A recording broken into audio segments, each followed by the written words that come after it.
কি রান্না করেছিস রে, যা সুঘ্রাণে আমরা টিকতেই পারিনি। সবাই তোদের মাংস খেতে চলে এসেছি, তাড়াতাড়ি আমাদের খেতে দে। ওগো, এরা তো সবাই মাংস খেতে চাইছে। এখন এখন কি করব? মা, প্রাণশুকে কি পরিমাণ খেতে ইচ্ছে করে সেটা আমি ভালোই জানি। সবাই তোমার রান্নার সুঘ্রাণ শুকে ছুটে এসেছে।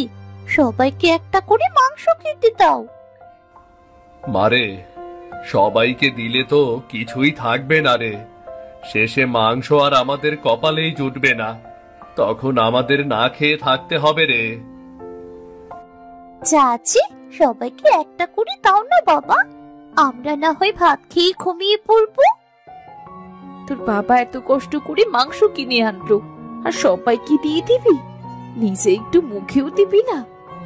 থাক না মা, আজ না হয় অন্যকে খাইয়ে নিজের পেট ভরাবো। নিজের খাবার থেকে মানুষকে খাওয়ানোটা যেন আরো বেশি আনন্দের।